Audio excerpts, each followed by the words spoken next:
Il a promis qu'il mettrait fin au règne d'Alexander Volkanovski en le mettant KO. Il a juré qu'il deviendrait le premier homme à endormir Max Holloway. Des promesses plus qu'ambitieuses, pour ne pas dire presque impossibles. Et pourtant, il l'a bien fait. Des promesses suivies d'actes, cela vous rappelle peut-être quelqu'un, le bon vieux Mystic Mac. Mais aujourd'hui, nous ne parlerons pas de Conor McGregor, mais de celui qui, à bien des égards, semble être sa relève, Ilia Topuria. Invaincu en 15 combats, l'Espagnol s'est hissé, en quelques années seulement, au sommet d'un sport où être bon ne suffit pas. Entre chaos retentissant et soumission spectaculaire, celui que l'on surnomme El Matador a choqué la planète MMA. Et le plus effrayant dans tout ça, c'est qu'à seulement 27 ans, Ilia Topuria n'a probablement pas encore touché son prime et il semble déjà, pourtant, au-dessus de tous.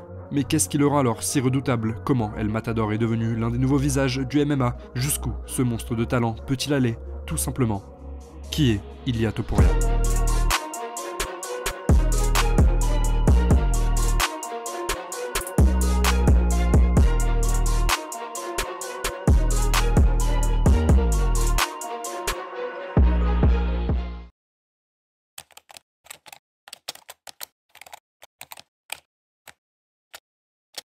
Né le 21 janvier 1997 à Halle-Westphalen, en Allemagne, Ilia ne s'y attarde pourtant pas longtemps. Ses parents, réfugiés géorgiens, sont venus en Allemagne en quête de sécurité, loin des conflits d'Abkhazie. Mais la terre allemande n'est qu'un point de passage pour eux. À l'âge de 7 ans, Ilia et sa famille retournent en Géorgie, un premier retour aux sources qui, sans le savoir, va donner le coup d'envoi de son parcours de combattant.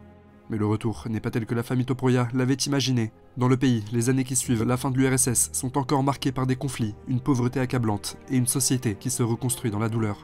Pour Ilia, qui a quitté l'Allemagne jeune, l'idée même de chez soi est déjà floue, mais il ressent l'attachement indéfectible de sa famille à ses origines. En Géorgie, Ilia découvre les débuts de ce qui deviendra une vocation. Il commence à pratiquer la lutte gréco-romaine, guidé et soutenu par son père, lui-même un ancien lutteur. Bien vite, ses journées s'organisent autour d'un gymnase local où il accumule les heures d'entraînement et forge ses compétences. Ici, le sport n'est pas un simple hobby, il est ancré dans la culture, un héritage transmis de génération en génération. Et Ilia comprend ce que tout cela signifie. La discipline, l'effort, les répétitions incessantes. Il apprend à se relever après chaque chute, à accepter la douleur. Dans ces années-là, il acquiert ce qui deviendra l'un de ses plus grands atouts, une endurance mentale à toute épreuve. Mais cette vie relativement stable en Géorgie, Ilia va devoir la quitter une nouvelle fois. À 15 ans, un autre déménagement bouleverse son quotidien, direction l'Espagne, dans la ville d'Alicante, une ville aux couleurs et à la chaleur méditerranéenne qui contraste avec la rigueur des montagnes géorgiennes. Nouveau pays, nouvelle langue, nouveau monde. Pour Ilia, l'Espagne est une terre totalement inconnue. Il ne parle pas la langue et se retrouve plongé dans un environnement culturellement différent. Mais en lui, le feu de la lutte ne s'éteint pas. Il découvre le Clement Club, un gymnase local qui deviendra rapidement son sanctuaire. C'est ici qu'il va se forger en tant que combattant et apprendre les bases d'un sport dont il tombera amoureux, les arts martiaux mixtes. Mais pour excellent MMA, il faut savoir maîtriser un peu de toutes les disciplines. Et ça, Ilia le comprend bien vite, c'est pourquoi il élargit ses compétences en ajoutant le jiu-jitsu à son arsenal. En 2018, à seulement 21 ans, il décroche la ceinture noire de jiu-jitsu brésilien, devenant le premier géorgien à atteindre un tel niveau.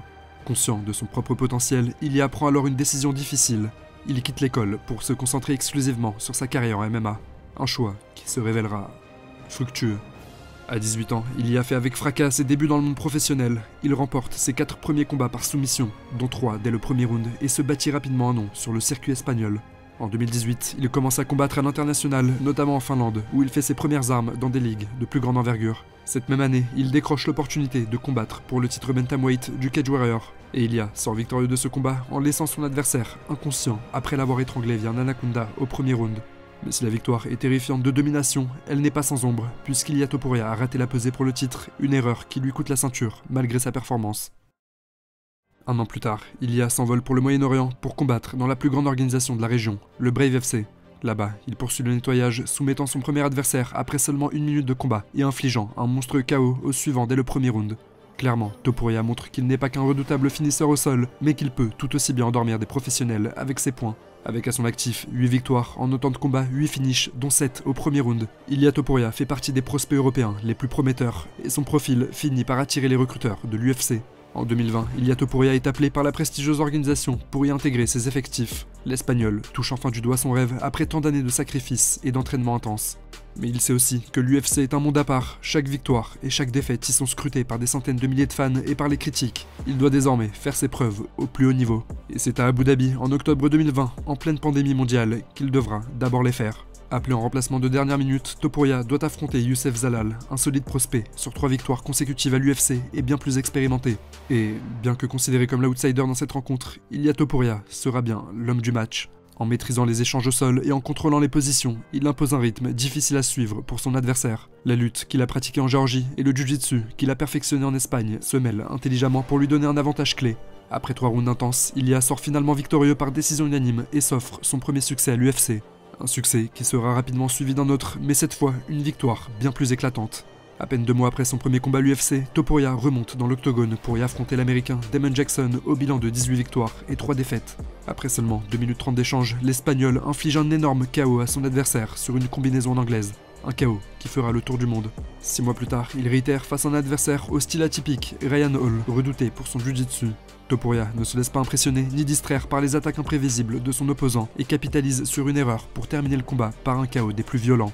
3e combat à l'UFC, 3e victoire et 2e KO au premier round. Celui qui se fait surnommer le Matador est clairement en train de monter en flèche dans les classements et l'esprit des fans. Pourtant, en mars 2022, alors qu'il avance en ligne droite chez les featherweight, Ilia fait un pari risqué, monter d'une catégorie pour remplacer l'adversaire de Jay Herbert dans un combat en poids léger. L'Espagnol affronte un adversaire à la taille et la longe bien plus grande. Et dès le début du combat, El Matador va frôler la catastrophe. Après quelques secondes d'échange, il mange plein pot un monstrueux high kick de son adversaire. Topuria vacille, frôle le KO mais refuse de lâcher. Immédiatement, il change de niveau et amène son adversaire au sol. El Matador reste lucide et la question que tout le monde se pose déjà, comment après un tel coup peut-il encore tenir debout et même mieux, prendre l'ascendant dans le combat? La situation est à peine croyable mais ce qui va suivre le sera d'autant plus.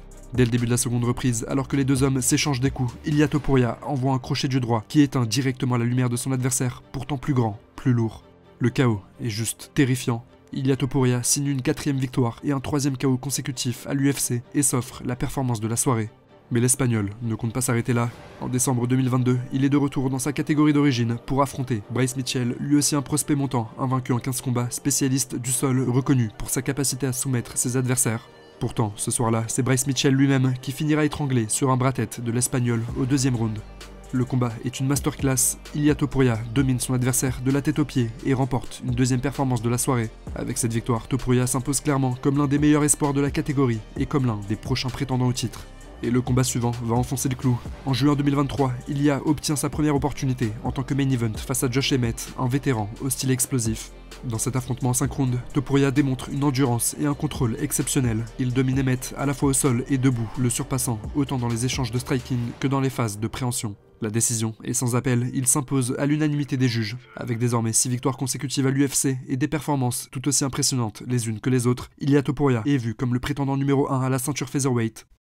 Un combat avec le champion en titre Alexander Volkanovski est alors organisé et programmé pour l'UFC 298. Ilia Topuria est sur le point d'affronter l'homme de la catégorie. C'est simple, Volkanovski n'a jamais été battu chez les featherweight, division sur laquelle il règne en champion depuis maintenant 4 années, avec à son actif 5 défenses de titre et 3 victoires sur le trump fort des featherweight, Max Holloway. Depuis 2017, un seul homme est parvenu à le faire tomber, le champion de la catégorie supérieure, Islam Makhachev. Autant dire qu'Ilia Topuria a du pain sur la planche. Pourtant, le soir du 17 février 2024, l'Espagnol d'origine géorgienne va choquer la planète MMA. Si dès le début du combat, Volkanovski impose son rythme habituel, contrôlant la distance avec son jeu de jambes et en alternant entre feinte et jab, Topuria va rapidement adapter son jeu et éviter de jouer celui du champion. Pressant Volkanovski, il oblige l'Australien à s'engager dans des échanges plus statiques, là où il excelle. Les contre-attaques de l'Espagnol sont puissantes, précises et font clairement des dégâts lorsqu'elles touchent leur cible. À l'entame du 2e round, la tendance tourne radicalement en faveur du challenger qui accélère le jeu, enchaîne le champion avec des combinaisons variées et lui impose une pression à laquelle l'Australien a peu été habitué au cours de sa carrière. Mais la rencontre bascule totalement en milieu de round lorsque Topuria accule le champion contre la cage et lui envoie une puissante droite qui le déconnecte complètement. En à peine 2 rounds, El Matador vient de mettre KO sèchement Alexander Volkanovski. Il est le premier homme chez les featherweight à réaliser un tel exploit, qui plus est avec autant de facilité. Après un run exceptionnel dans la catégorie, Ilia Topuria s'empare de la ceinture poids plume et devient le nouveau roi de la division.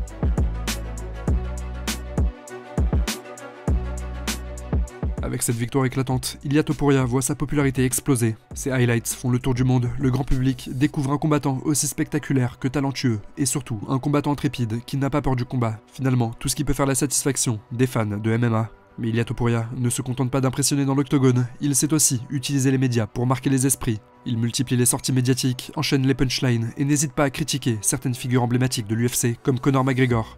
Mais cette fougue, on avait déjà pu la constater quelques années auparavant, lors d'une altercation avec Paddy Pimblett, un autre talent et showman à la personnalité atypique. Le Britannique s'était permis quelques commentaires acerbes à l'encontre des origines géorgiennes de Topuria, qui n'avait pas du tout apprécié. Dans les coulisses d'un hôtel en marge d'un événement de l'UFC, les deux hommes en étaient presque venus aux mains, avec un Topuria très déterminé à sanctionner Pimblett pour ses paroles. Bref, Topuria fait aussi parler de lui en dehors de la cage et n'hésite pas à s'attaquer ouvertement à plusieurs combattants et à défier sans langue de bois ses futurs adversaires. D'ailleurs, en parlant de futurs adversaires, son regard se tourne désormais vers une autre légende de la catégorie, Max Holloway. Avec l'assurance qui le caractérise, Topuria s'engage dans une guerre verbale avec l'ancien champion qu'il compte lui aussi éteindre. Le projet est ambitieux quand on sait qu'Holloway n'a jamais été fini en 33 oppositions. Par contre, les KO, lui, les enchaînent. Récemment, c'est The Korean Zombie et Justin Gaethje qui en ont fait les frais. Quoi qu'il en soit, le rendez-vous est déjà pris. Le 26 octobre 2024, les deux hommes s'affronteront en main event de l'UFC 308 à Abu Dhabi. Le soir du combat, l'ambiance est électrique, le public est encore sous le choc devant la performance terrifiante de Khamzat Chimaev. Mais ce qu'ils ne savent pas encore, c'est qu'il est encore très loin de tout avoir vu. Le gong de départ sonne, et avant même le premier échange, le ton est donné.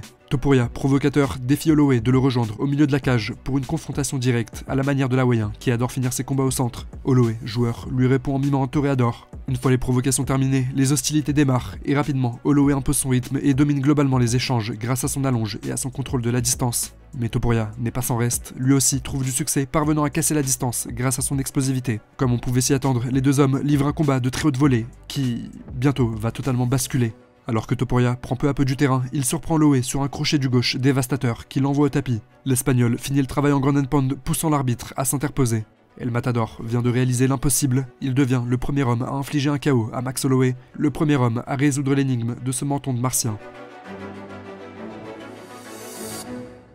À seulement 27 ans, le jeune Espagnol a déjà roulé sur toute sa catégorie et littéralement pulvérisé deux des plus grands featherweights de l'histoire de l'UFC, et tout ça avec une aisance déconcertante. Désormais, les rumeurs parlent d'une possible revanche contre Volkanovski, mais les fans rêvent déjà d'un super fight contre Islam Makhachev pour la ceinture des poids légers. Et si Topuria était celui capable de stopper la machine dagestanaise, à cet âge, avec un palmarès aussi impressionnant et un style explosif qui captive les foules, Ilia Topuria paraît en effet capable de tout. Mais une chose est sûre en tout cas, c'est que l'avenir du MMA s'écrira, au moins en partie, sous le nom d'El Matador.